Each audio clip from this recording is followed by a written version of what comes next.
Di sebuah desa kecil di pinggiran kota, hiduplah seorang pemuda bernama Ardi. Usianya baru menginjak 21 tahun, tapi wajahnya sudah penuh gurat lelah. Sehari-hari, ia bekerja sebagai buruh serabutan, kadang membantu memanggul beras di pasar, kadang jadi kuli bangunan, kadang pula hanya duduk di pinggir jalan berharap ada orang yang membutuhkan tenaganya. Ardi bukanlah orang bodoh. Ia cerdas, rajin, dan punya hati besar. Namun, nasib berkata lain. Sejak kecil ia hidup miskin. Ayahnya meninggal karena sakit keras, dan ibunya hanya seorang penjual sayur keliling. Pendidikan Ardi pun terhenti di bangku SMP, bukan karena ia malas, tapi karena tak ada biaya untuk melanjutkan sekolah. Sayangnya, di mata orang-orang desa, Ardi hanyalah pemuda gagal. Ia sering menjadi bahan ejekan. Itu si Ardi. Pemuda pengangguran yang kerjanya cuma ngangkat-ngangkat barang orang, kata seorang ibu-ibu di warung. Mana mungkin dia bisa sukses? Sekolah aja nggak tamat. Timpal yang lain sambil tertawa. Setiap kali melewati kerumunan, telinga Ardi terasa panas. Ia pura-pura tak mendengar, meski hatinya perih.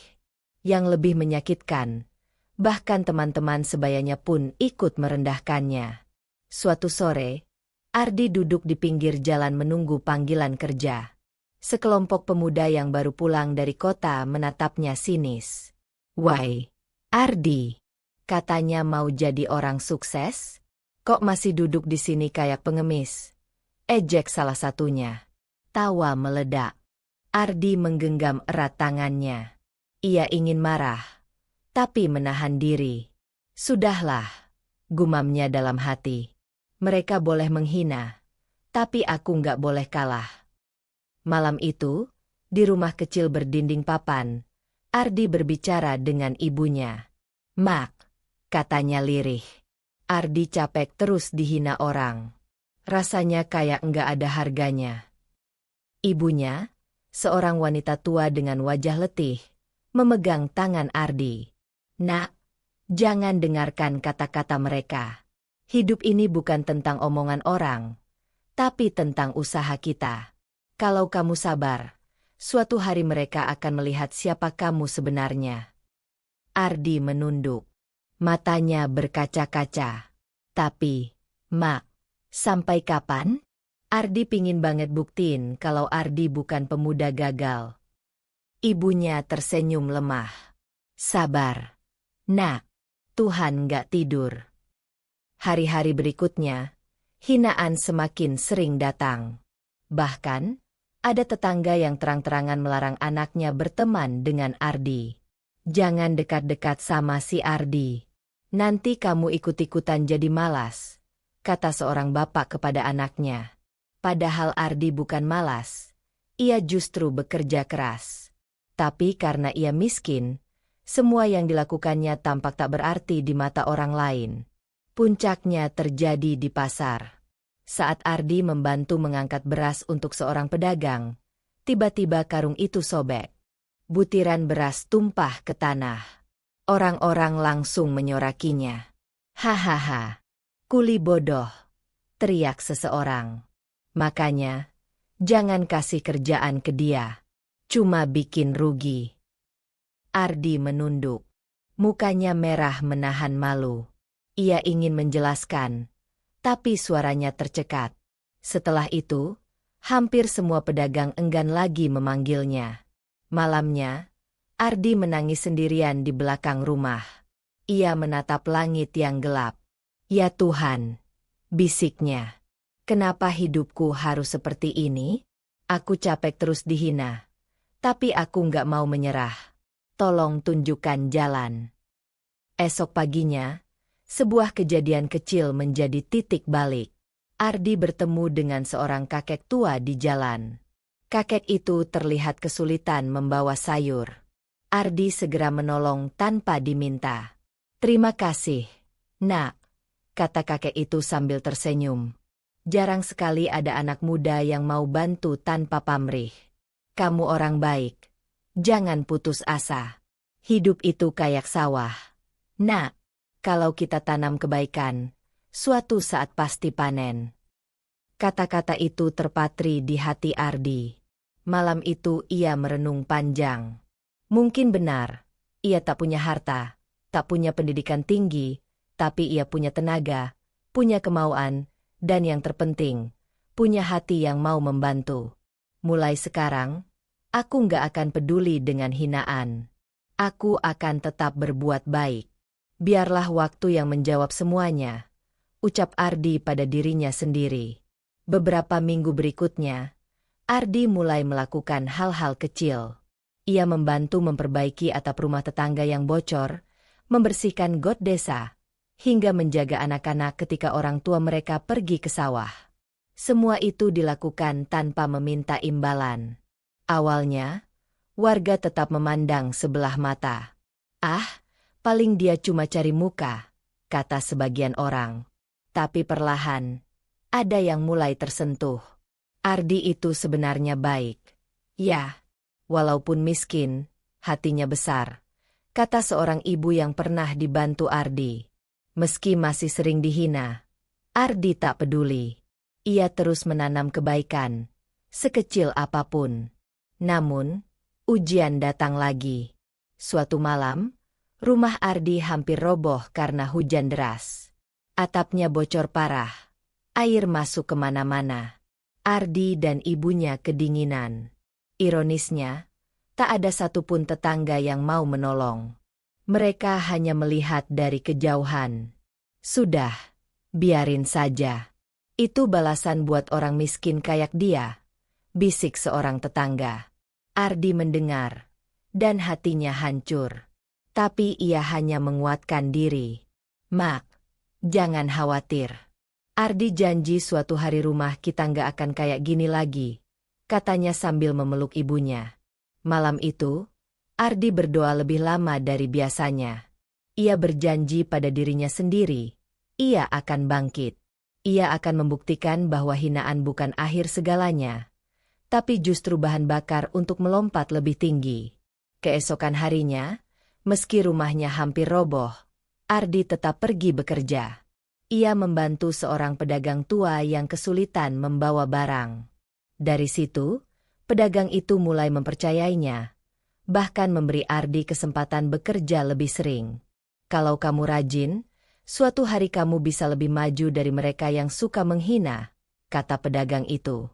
Ardi tersenyum. "Saya nggak akan menyerah, Pak. Saya yakin suatu hari nanti saya bisa buktiin kalau orang miskin juga bisa bermanfaat." Pagi itu, matahari baru saja terbit di ufuk timur. Ardi sudah duduk di depan rumahnya yang hampir roboh. Angin menerobos celah-celah dinding papan, membuat udara pagi terasa menusuk. Ia menatap jalan desa yang masih lengang, hanya sesekali terlihat orang berjalan menuju sawah. Ardi menggenggam tangannya erat. Hatinya masih dipenuhi tekad setelah peristiwa beberapa malam lalu ketika rumahnya bocor karena hujan. Ia berjanji pada ibunya, ia tidak akan lagi pasrah pada nasib. Meski miskin dan diremehkan, ia harus mencari jalan keluar. Hari itu, Ardi kembali membantu seorang pedagang tua di pasar, Pak Surya. Pedagang itu menjual sayur mayur dari kebun sendiri. Ardi dengan sabar mengangkat karung sayur, menata dagangan, hingga membantu melayani pembeli. "Ardi, kamu rajin sekali, Nak," kata Pak Surya sambil tersenyum. "Kalau kamu terus begini, suatu saat rezeki besar pasti datang." Ardi tersenyum kecil. "Saya cuma berusaha, Pak. Biar nggak terus-terusan dibilang pemuda gagal." Pak Surya menatapnya iba. "Jangan hiraukan orang yang menghina. Ingat, yang bisa mengubah hidupmu hanya dirimu sendiri." Kata-kata itu terus terngiang dalam benak Ardi. Malamnya, ia duduk di depan rumah sambil memikirkan jalan hidupnya.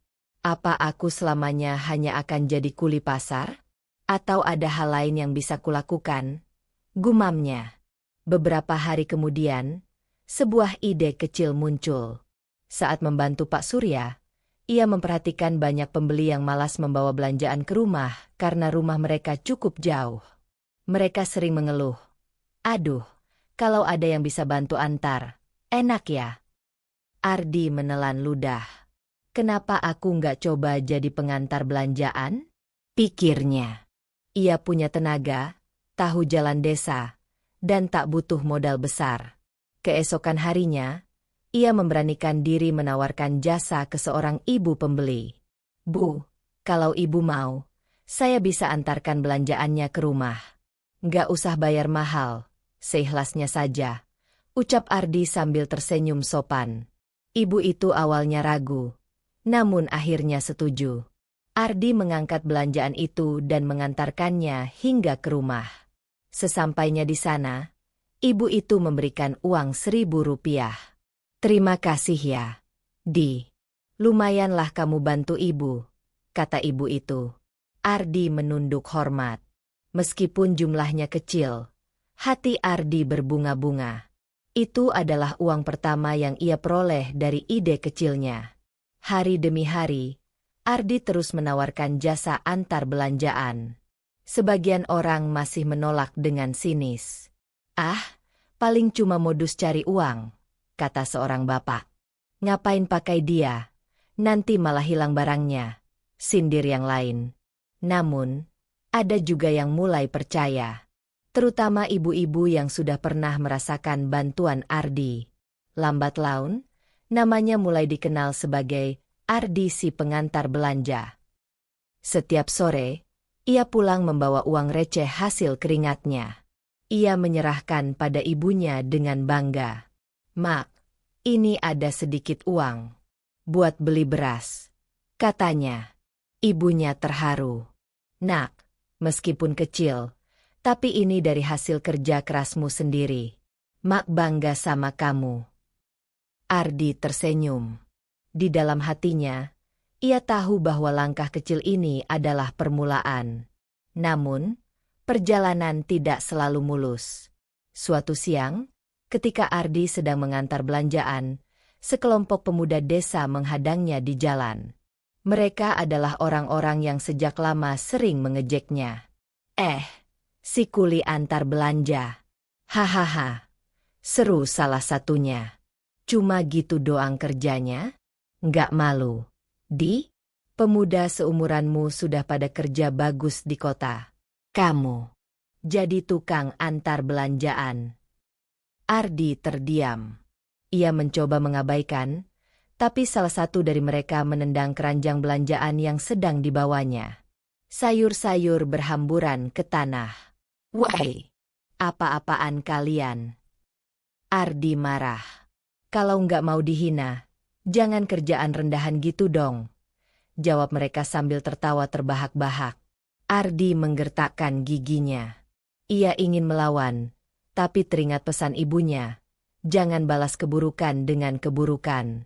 Dengan sabar, ia memungut kembali sayur-sayur itu, lalu meneruskan langkahnya tanpa berkata apapun.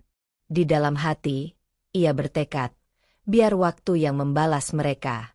Suatu hari, mereka akan lihat siapa aku sebenarnya.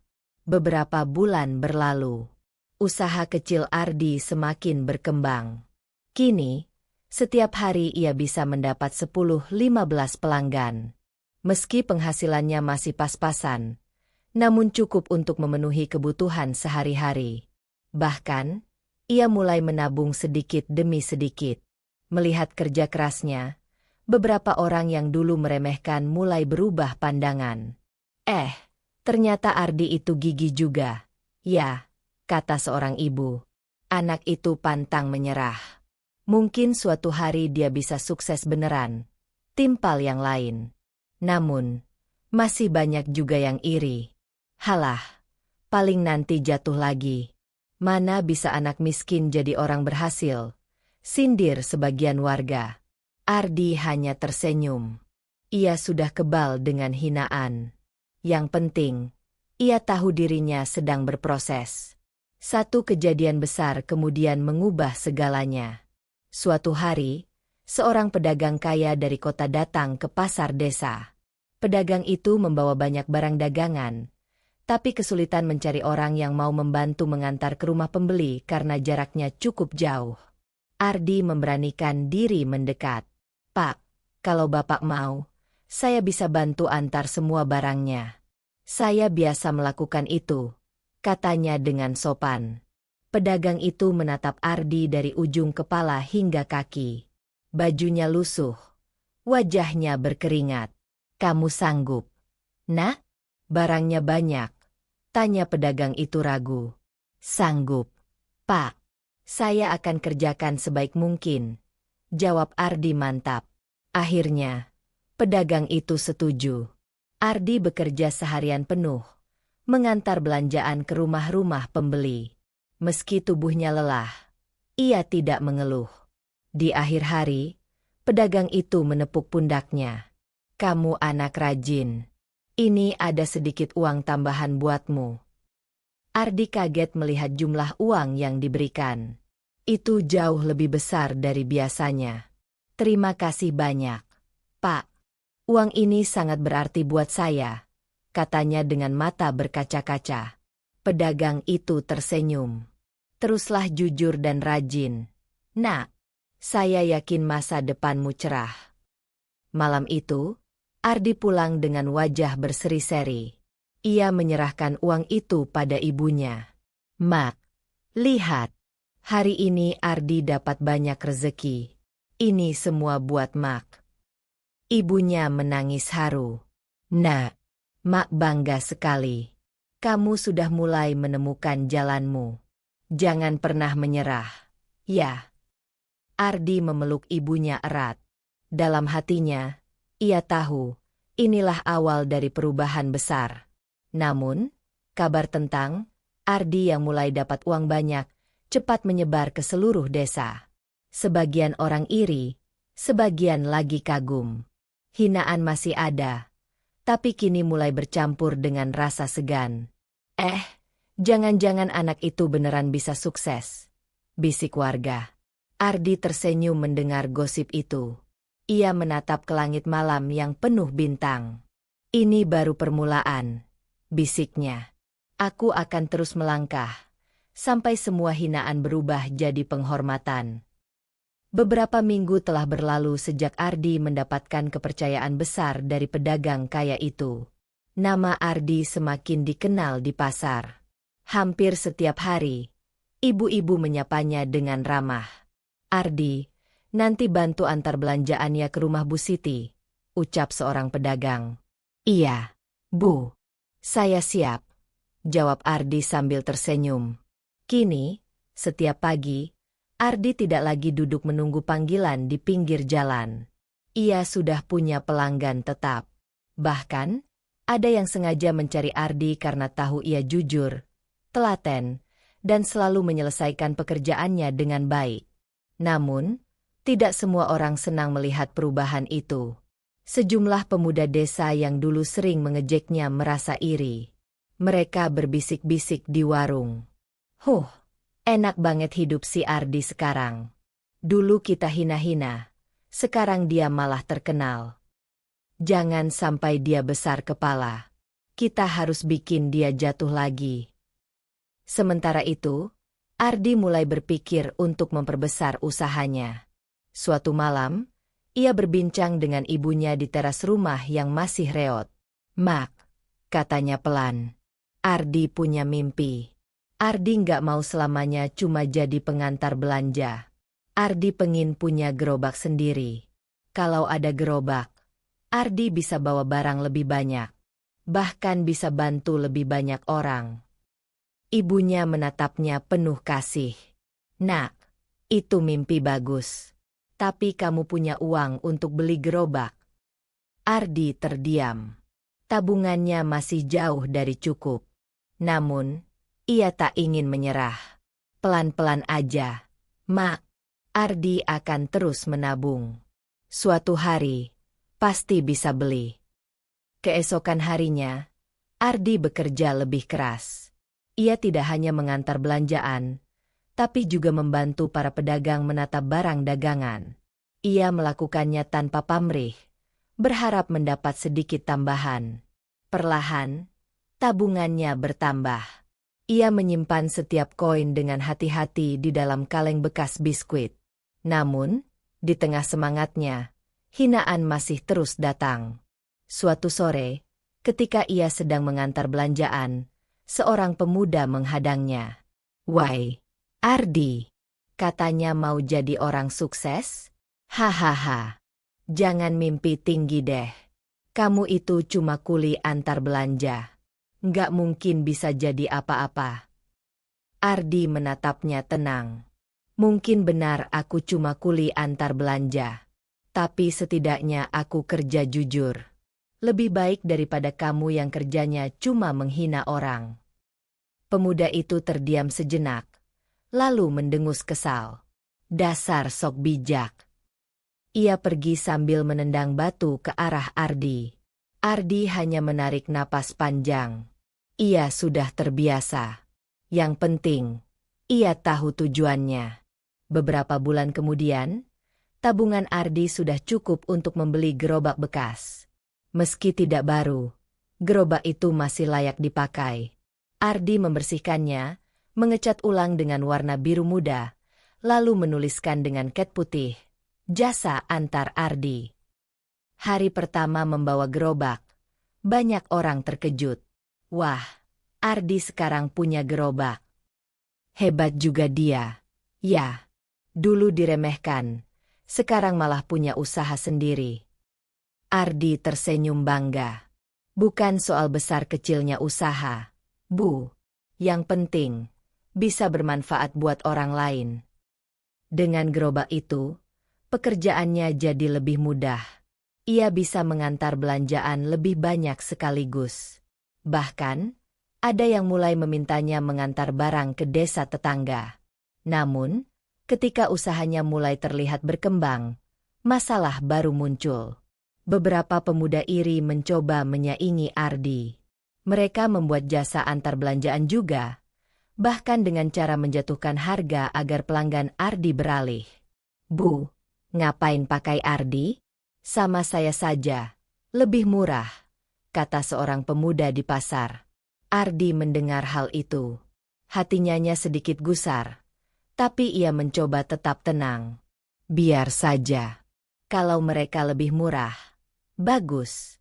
Artinya ada lebih banyak orang yang terbantu, gumamnya. Namun, kenyataannya tidak semudah itu. Beberapa pelanggannya mulai berpindah. Penghasilan Ardi menurun drastis. Malam itu, ia termenung di depan rumah. "Mak, apa Ardi salah? Kenapa usaha yang baru mulai berkembang sudah dijatuhkan orang?" Ibunya menepuk bahunya lembut.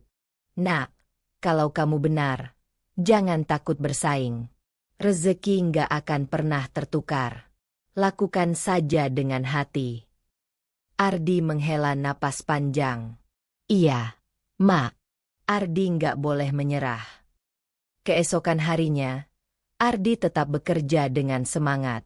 Ia melayani pelanggan dengan ramah, selalu tepat waktu, dan tak pernah mengeluh meski beban berat. Lama-kelamaan, warga mulai menyadari perbedaan antara Ardi dan pesaingnya. Kalau pakai Ardi, rasanya lebih tenang. Barang selalu aman, nggak pernah hilang. Iya, dia juga sopan. Beda sama yang lain, suka asal-asalan. Perlahan, pelanggan yang sempat pindah kembali datang ke Ardi. Bahkan, jumlahnya semakin banyak. Suatu sore, seorang pedagang besar di pasar mendekati Ardi. "Ardi, kamu anak rajin. Saya lihat usahamu berkembang. Mau nggak kamu kerja sama dengan saya? Kamu bisa jadi pengantar resmi untuk semua barang dagangan saya." Ardi kaget. "Beneran, Pak? Tapi saya cuma punya gerobak kecil." "Nggak apa-apa.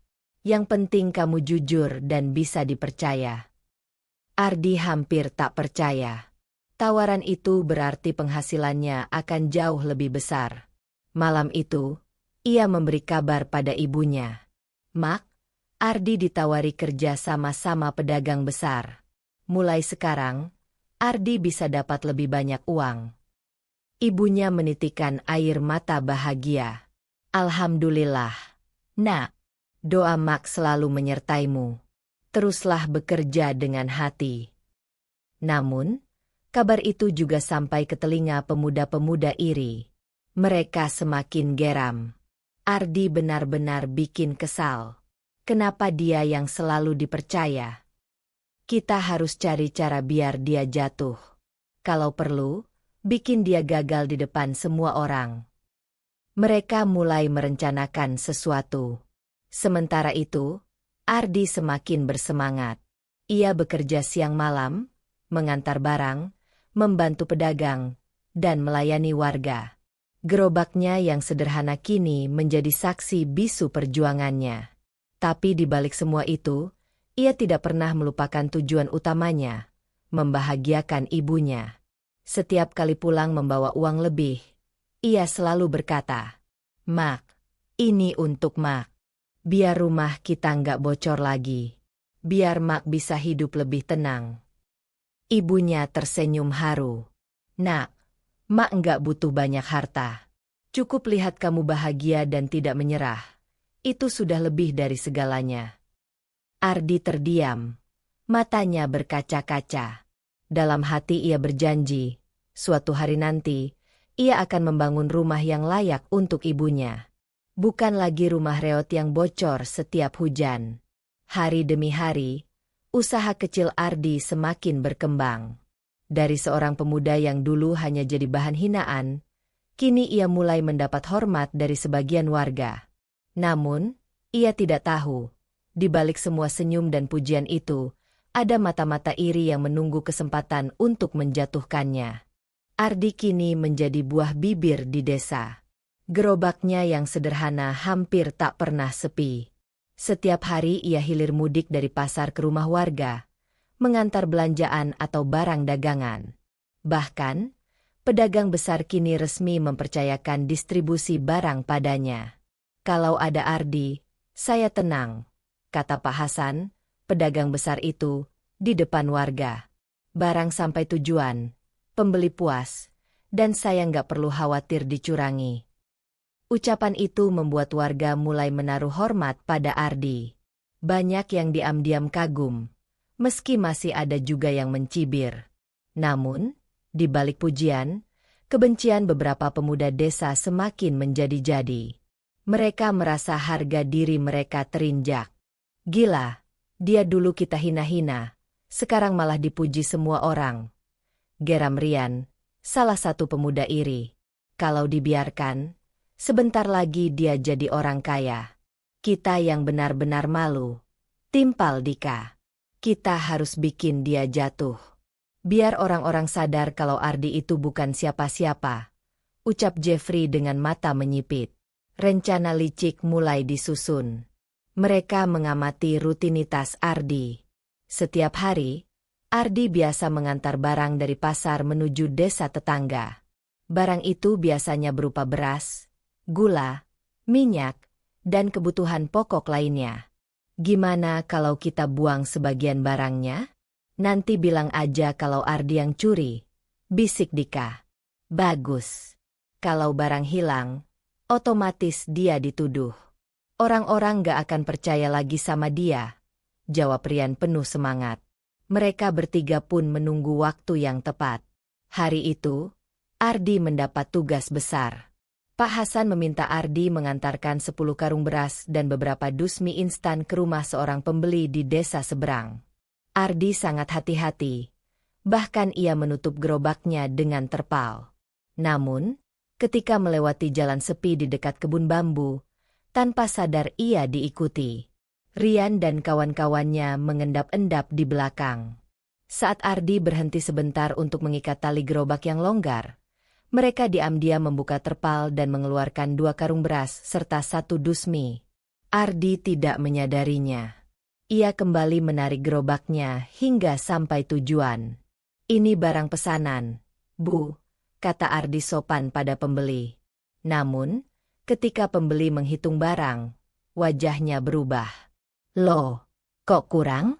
Saya pesan 10 karung beras, tapi yang datang cuma 8. Dus mie juga kurang 1. Ardi kaget. "Apa? Tidak mungkin. Bu, saya sudah mengangkat semua dari pasar. Tapi kenyataannya kurang. Jangan-jangan kamu sengaja ambil. Dek. Jantung Ardi berdegup kencang. Ia merasa dipukul dari arah tak terlihat. Kabar itu cepat menyebar. Dalam hitungan jam, seluruh pasar heboh. Katanya Ardi ngambil beras orang. Tuh kan, dari dulu saya sudah bilang. Anak itu cuma pura-pura baik. Makanya jangan gampang percaya sama anak miskin. Ujung-ujungnya maling juga. Ardi berusaha membela diri. Ia menemui Pak Hasan dengan wajah pucat. Pak, saya nggak pernah ambil barang itu. Saya bawa semuanya lengkap. Entah kenapa sampai rumah pembeli jadi kurang. Pak Hasan menatapnya tajam. Ardi, saya sudah percaya sama kamu. Tapi kali ini buktinya jelas. Barang yang sampai ke pembeli kurang. Kamu bisa jelaskan? Ardi terdiam. Lidahnya keluh. Ia benar-benar tidak tahu apa yang terjadi. Di pasar, Rian dan kawan-kawan pura-pura ikut heboh. Hadeh, ternyata benar ya. Dari dulu Ardi itu licik. Iya, makanya jangan gampang terbuai wajah polos. Ternyata maling juga. Kasihan pembeli, pasti rugi besar. Orang-orang mulai menjauh dari Ardi. Ada yang menatapnya sinis, ada pula yang menggeleng penuh kecewa. Semua kerja keras dan kejujuran yang ia bangun seakan runtuh dalam sekejap. Malam itu, Ardi pulang dengan langkah gontai. Wajahnya pucat, matanya sembab. Sesampainya di rumah, ia duduk di lantai tanah sambil menunduk. Mak, suaranya bergetar. Ardi difitnah. Mereka bilang Ardi maling beras. Ibunya langsung terkejut. Ya Allah, nak, mak tahu kamu nggak mungkin begitu. Tapi semua orang sudah percaya. Mak, bahkan Pak Hasan marah besar. Ardi memegang kepalanya. Apa gunanya kerja keras kalau sekali saja bisa hancur karena fitnah? Ibunya menggenggam tangannya erat. Nak, jangan menyerah. Orang jahat bisa menutupi kebenaran, tapi tidak selamanya. Suatu hari, kebenaran akan terbuka juga. Ardi terdiam. Air matanya jatuh tanpa bisa dibendung. Keesokan harinya, situasi semakin parah. Tidak ada lagi pedagang yang mau memakai jasa Ardi. Gerobaknya yang dulu selalu penuh, kini kosong. Orang-orang menghindarinya. Jangan kasih kerja ke dia. Bahaya. Daripada barang kita hilang, mending cari yang lain. Ardi mencoba menjelaskan kepada warga, tapi tidak ada yang mau mendengarkan. Bahkan, ada yang langsung mengusirnya. Pergi saja. Kami nggak butuh pencuri di sini. Hati Ardi hancur. Rasanya semua usahanya sia-sia. Namun, di tengah keterpurukan, ada segelintir orang yang masih percaya. Seorang ibu yang pernah dibantu Ardi tanpa pamrih berkata, "Tidak mungkin Ardi maling. Saya kenal dia. Dia anak baik." Beberapa warga lain yang pernah merasakan kebaikan Ardi juga mulai ragu. Iya, masa sih Ardi tega begitu? Tapi buktinya barang kurang. Keraguan itu membuat posisi Ardi semakin terjepit. Sementara itu, Rian dan kawan-kawannya tertawa puas di sebuah warung. Hahaha, lihat tuh, sekarang Ardi jatuh. Semua orang benci sama dia. Rencana kita berhasil sempurna. Biar dia tahu rasanya diremehkan lagi. Namun, mereka tidak tahu bahwa ada seseorang yang diam-diam melihat ulah mereka saat mencuri barang di jalan kebun bambu. Seseorang yang kelak akan menjadi kunci kebenaran terbuka. Malam itu, Ardi kembali duduk di depan rumah. Ia menatap gerobaknya yang kini tak terpakai. Tangannya gemetar. Matanya merah. Ya Tuhan, apa aku harus menyerah? Apa benar hidupku cuma sampai di sini? bisiknya dengan suara serak. Ibunya keluar, membawa segelas air hangat. Nak, jangan bicara begitu. Ingat, kamu sudah buktikan kalau bisa bangkit sekali. Kenapa harus berhenti sekarang? Ardi menggenggam gelas itu erat. Tapi Mak, kali ini berbeda.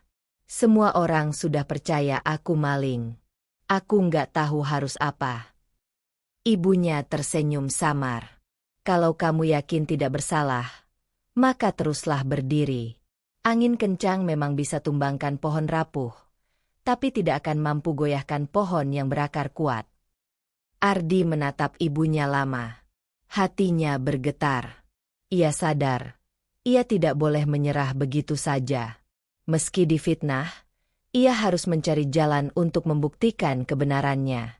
Dan malam itu, di tengah rembulan yang bersinar pucat, Ardi berjanji dalam hati, ia akan bertahan. Hari itu, langit cerah dengan sinar matahari yang menembus pepohonan di pinggir desa. Burung-burung berkicau, seakan ikut merayakan semangat baru yang mulai tumbuh di hati warga desa. Namun, di balik ketenangan itu, kehidupan mereka masih tetap berat.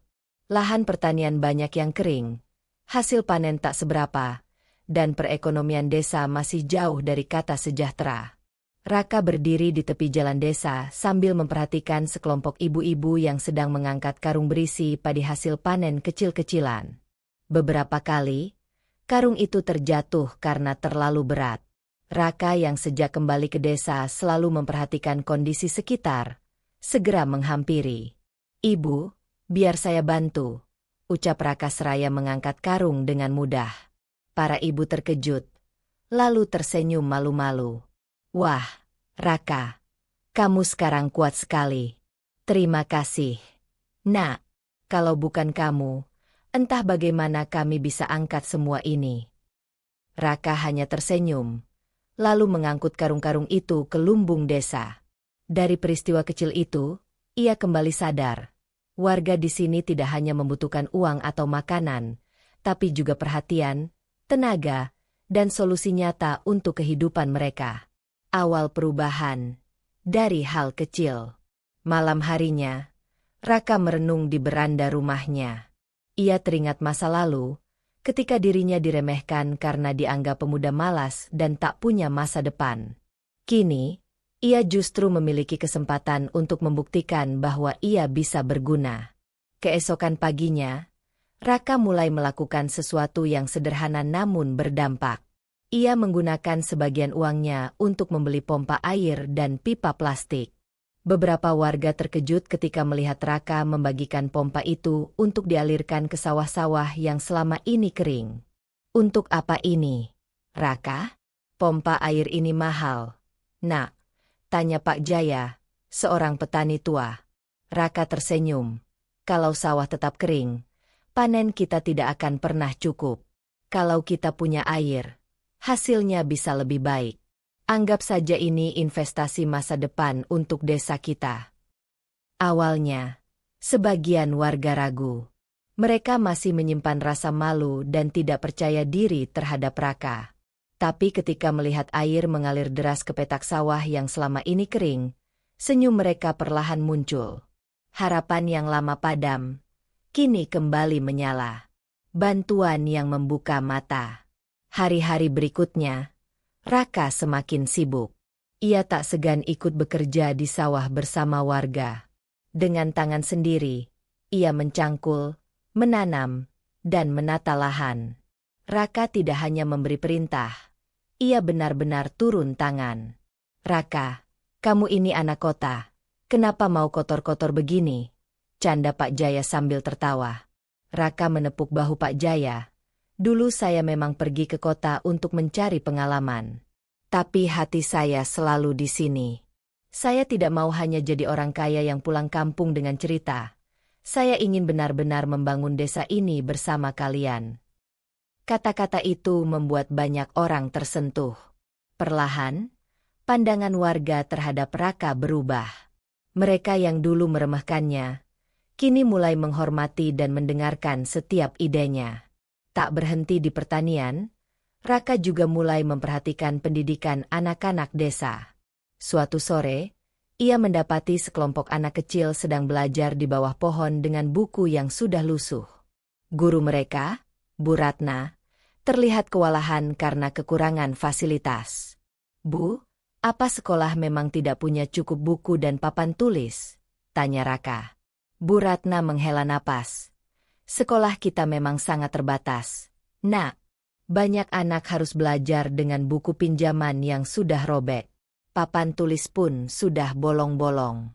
Tapi kami tetap berusaha." Tanpa pikir panjang, Raka langsung berinisiatif. Ia memesan papan tulis baru, meja, kursi, dan sejumlah buku pelajaran dari kota. Beberapa hari kemudian, truk berisi perlengkapan sekolah datang. Anak-anak berlari kegirangan melihatnya. "Terima kasih, Kak Raka," teriak mereka sambil berebut mencoba meja dan kursi baru. Bu Ratna terharu hingga meneteskan air mata. "Raka, kamu tidak tahu betapa berharganya bantuan ini bagi kami. Anak-anak ini akhirnya bisa belajar dengan layak." Raka hanya tersenyum. Hatinya hangat melihat kebahagiaan itu.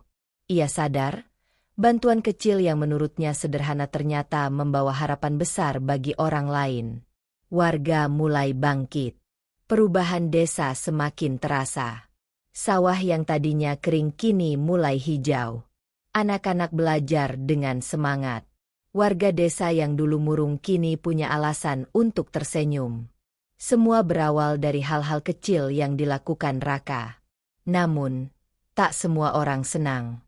Beberapa orang yang dulu sering menghina Raka kini merasa malu. Salah satunya adalah Pak Karto, tetangga yang dulu paling sering meremehkannya. Suatu malam, Pak Karto datang ke rumah Raka. Wajahnya terlihat canggung. "Raka, saya ingin minta maaf. Dulu saya salah menilai kamu. Saya kira kamu tidak akan pernah berhasil. Tapi ternyata kamu bisa membantu desa ini lebih dari siapapun." Raka menatapnya dengan tenang, lalu tersenyum. "Pak Karto, saya tidak pernah menyimpan dendam. Justru saya berterima kasih karena hinaan dulu itu yang membuat saya kuat dan ingin membuktikan bahwa saya bisa." Pak Karto menunduk, lalu menjabat tangan Raka dengan erat. Malam itu, hubungan mereka berubah, dari permusuhan menjadi rasa hormat. Sebuah awal, bukan akhir. Meskipun sudah banyak yang dilakukan, Raka sadar bahwa perjalanannya baru dimulai. Ia tidak ingin hanya membantu sementara. Ia ingin desa ini benar-benar bangkit mandiri. Karena itu, ia mulai merencanakan program jangka panjang, pelatihan keterampilan, koperasi desa, hingga usaha bersama yang bisa menopang perekonomian. Namun di balik semangat itu, Raka juga menyadari satu hal penting, bahwa perubahan besar bukan hanya tentang uang dan fasilitas, tapi tentang menumbuhkan keyakinan di hati warga bahwa mereka mampu. Malam itu, Raka berdiri di tengah sawah yang kini mulai menghijau. Angin sepau-sepau berhembus lembut. Ia tersenyum sambil berbisik pada dirinya sendiri. "Dulu aku dihina, diremehkan, dianggap tak berguna. Tapi sekarang, justru aku bisa memberi arti untuk semua ini. Dan aku tahu, ini baru permulaan." Hidup memang selalu memberi ujian, bahkan ketika seseorang sudah berniat baik sekalipun. Itulah yang dirasakan Bima setelah kepulangannya ke desa. Meskipun ia sudah membuktikan diri dengan membantu perbaikan musola, menyumbang buku untuk anak-anak, bahkan memperbaiki jalan kecil menuju sawah, tetap saja sebagian warga menatapnya dengan sebelah mata. Jangan terlalu percaya sama dia. Jangan-jangan semua itu ada maunya, bisik seorang ibu-ibu pada temannya ketika melihat Bima membagikan sembako untuk warga yang kurang mampu. Desa memang kecil, dan kabar selalu berputar lebih cepat daripada angin. Apapun yang Bima lakukan selalu menjadi bahan pembicaraan. Ada yang memuji, tapi tidak sedikit juga yang mencibir. Namun, Bima tidak marah. Ia justru mengingat masa lalu saat dirinya sering menjadi bahan hinaan. Kini, meski luka lama itu kadang tergores lagi, ia memilih untuk bersabar. Kalau aku menyerah hanya karena omongan orang, berarti aku sama saja dengan dulu, pemuda yang minder dan kalah sebelum mencoba. Gumam Bima ketika malam itu ia termenung di teras rumah neneknya. Pertemuan dengan kepala desa. Beberapa hari kemudian, Bima dipanggil oleh kepala desa, Pak Jaya. Lelaki berusia 50 tahun itu adalah sosok yang dihormati, meskipun kadang tegasnya dianggap terlalu keras. Bima, saya dengar kamu ingin mengajukan bantuan untuk program pertanian di desa ini, tanya Pak Jaya sambil menatap tajam. Iya, Pak. Saya punya rencana membuka pelatihan pertanian modern. Anak-anak muda bisa belajar menanam sayur dengan teknik hidroponik. Hasilnya bisa dijual ke kota, bahkan mungkin diekspor. Jawab Bima penuh semangat.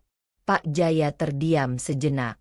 Ia mengetuk meja kayu di ruang kerjanya, lalu berkata, rencana itu bagus, tapi apakah kamu pikir warga mau ikut? Mereka sudah terbiasa dengan cara lama. Jangan sampai kamu dianggap sok pintar. Bima menghela napas panjang. Saya tahu, Pak. Karena itu saya tidak akan memaksa. Tapi izinkan saya mencoba. Kalau gagal, saya yang akan tanggung semuanya. Pak Jaya tersenyum tipis. Kamu ini nekat juga. Baiklah, saya akan beri kesempatan. Tapi ingat, warga sini keras kepala. Kamu harus bisa meyakinkan mereka dengan bukti, bukan hanya kata-kata. Bima mengangguk penuh tekad. Hambatan dari warga. Hari pertama Bima mengajak pemuda desa berkumpul di balai desa.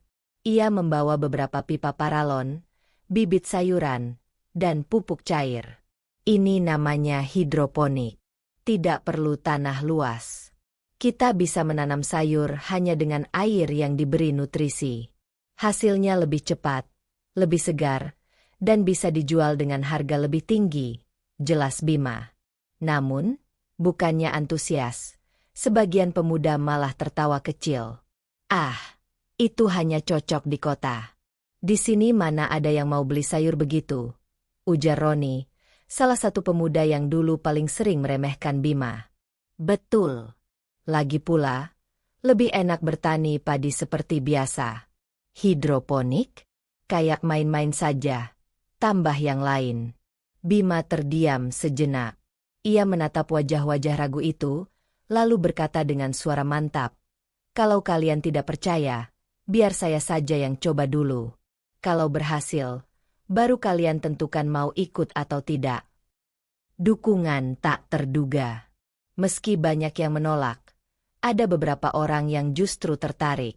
Salah satunya adalah Sari, gadis desa yang sejak awal selalu diam-diam mendukung Bima. Aku bisa bantu apa, Mas? Tanya Sari setelah semua pemuda bubar. Bima sempat kaget. Kamu yakin mau ikut? Padahal yang lain saja pada menertawakan. Sari tersenyum lembut. Aku percaya sama kamu.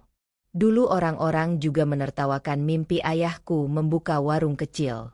Tapi sekarang lihat, warung itu yang membuat keluargaku bisa menyekolahkanku sampai lulus SMA. Perkataan Sari itu membuat hati Bima hangat. Ia merasa tidak sendirian lagi. Selain Sari, ada juga Pak Darto, petani tua yang sudah lama mengenal keluarga Bima. Kalau anak muda seperti kamu punya semangat, saya harus dukung. Dunia sudah berubah, cara bertani pun harus ikut berubah, ujar Pak Darto sambil menepuk bahu Bima. Kerja keras tanpa henti. Malam-malam Bima habiskan untuk merakit instalasi hidroponik sederhana.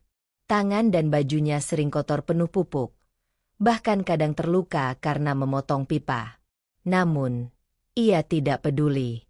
Sari sering datang membantu, menyalakan lampu Petromax agar mereka bisa tetap bekerja meski malam sudah larut. Mas, kalau ini berhasil, pasti orang-orang akan terkejut, kata Sari sambil menata bibit kangkung kecil ke dalam lubang pipa. Bukan terkejut yang aku harapkan, Sar. Aku hanya ingin mereka percaya kalau kita bisa berubah. Desa ini tidak boleh terus-terusan miskin, jawab Bima. Hari demi hari, tanaman itu tumbuh subur. Daun hijau segar bermunculan dari pipa-pipa putih. Hati Bima berdebar setiap kali melihat perkembangannya. Namun, cobaan datang tak terduga. Fitnah yang menyakitkan. Suatu pagi, beredar kabar bahwa Bima mendapat uang bantuan bukan untuk warga, melainkan untuk kepentingan pribadinya. Katanya Bima itu cuma cari keuntungan. Katanya uang bantuan desa dia pakai untuk beli alat-alat sendiri. Bisik seorang warga di warung kopi. Betul. Aku juga dengar begitu. Hati-hati, jangan-jangan dia menipu. Timpal yang lain. Kabar itu membuat telinga Bima panas.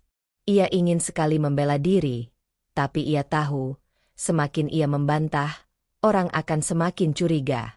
Hingga akhirnya, ia memutuskan untuk mengundang warga melihat sendiri kebun hidroponik kecil yang ia buat di samping rumah neneknya.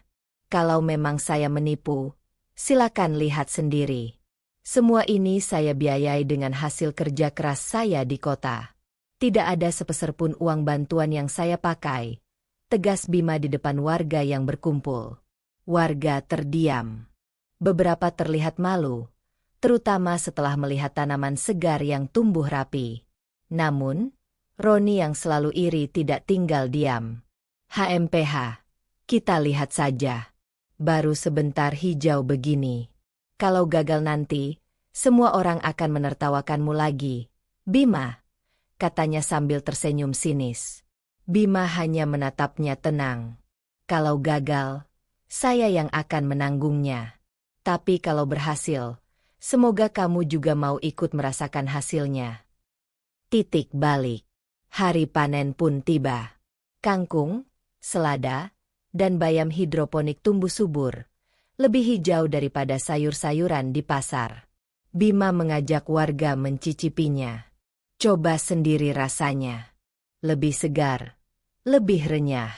Dan harganya di kota bisa 2 kali lipat dari harga biasa, ujar Bima sambil membagikan hasil panen. Warga yang mencicipi saling pandang.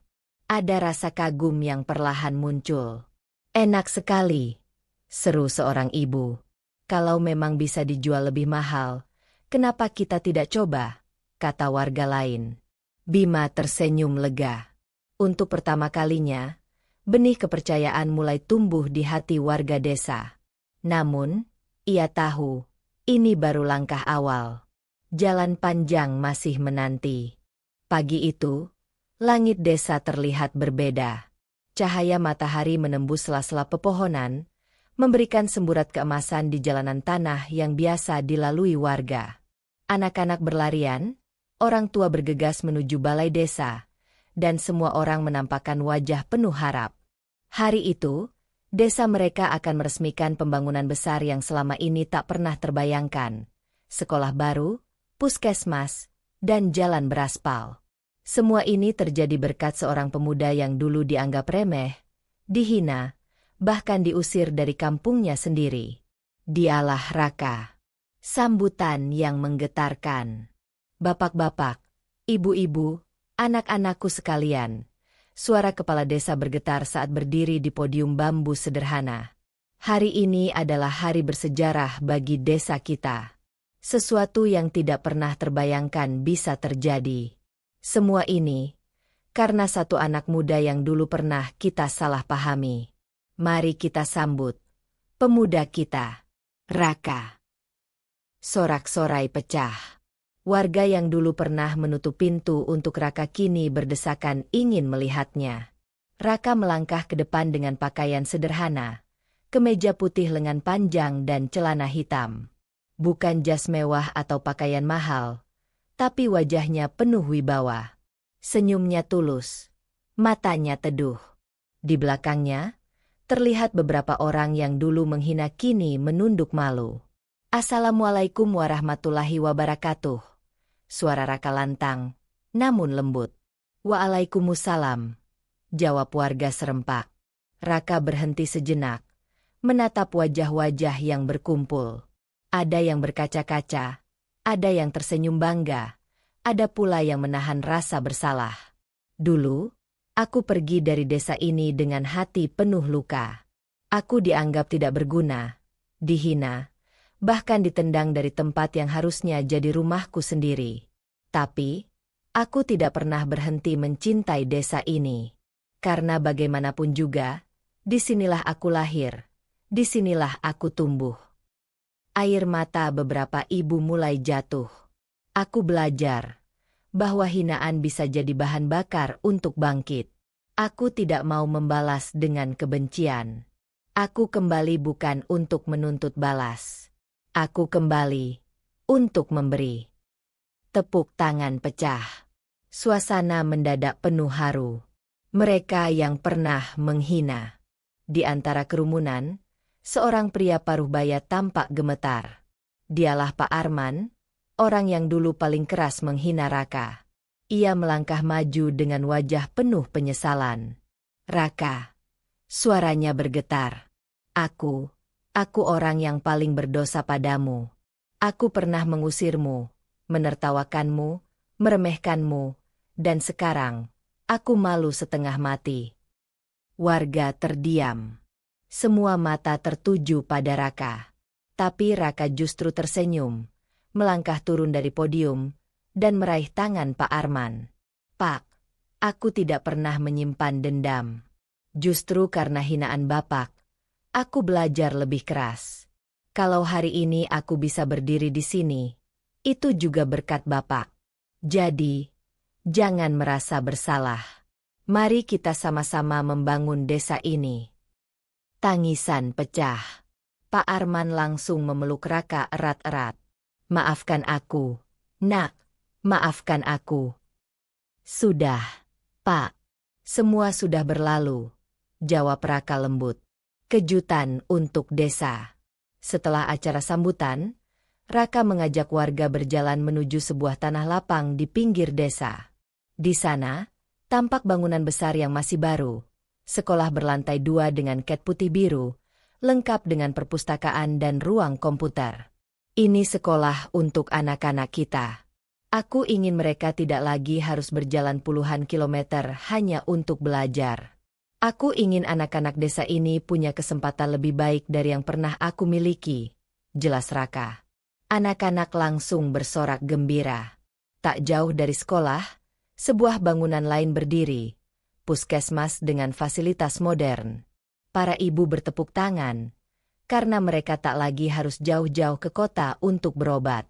Dan kejutan terakhir, jalan desa yang selama ini penuh lumpur sudah berubah menjadi aspal hitam mulus, menghubungkan desa dengan jalan utama kota. Kini, hasil panen bisa lebih mudah dijual, transportasi lebih cepat, dan desa lebih terbuka. Warga terpana. Ada yang bersujud syukur, ada yang menangis, ada yang memeluk satu sama lain. Semua terasa seperti mimpi. Puncak haru. Menjelang sore, acara ditutup dengan doa bersama. Saat semua orang hendak bubar, seorang perempuan tua berjalan tertatih ke arah Raka.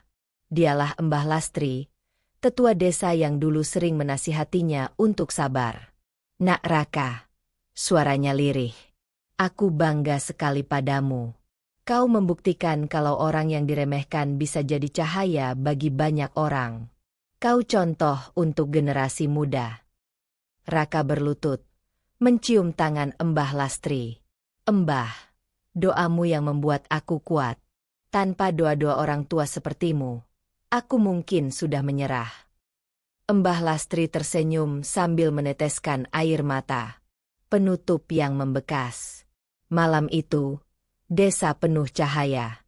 Lampu jalan baru menyala. Anak-anak bermain sambil tertawa. Orang tua berbincang dengan bahagia. Raka berdiri di tepi jalan, memandang langit berbintang. Hatinya lega. Ia tahu perjalanan hidupnya penuh luka. Tapi kini semua luka itu berubah jadi pelita. Dulu aku dihina, diremehkan, dianggap tidak berguna. Tapi sekarang, aku belajar bahwa kebahagiaan sejati bukan saat kita berhasil membalas dendam, melainkan saat kita bisa memberi dan membuat orang lain tersenyum. Raka menutup mata, menarik napas panjang, lalu tersenyum. Ia telah menuntaskan perjalanannya. Ia kembali bukan untuk dirinya sendiri, tapi untuk semua. Dan malam itu, di desa kecil yang dulu penuh caci maki, kini hanya ada satu kata yang bergema, syukur.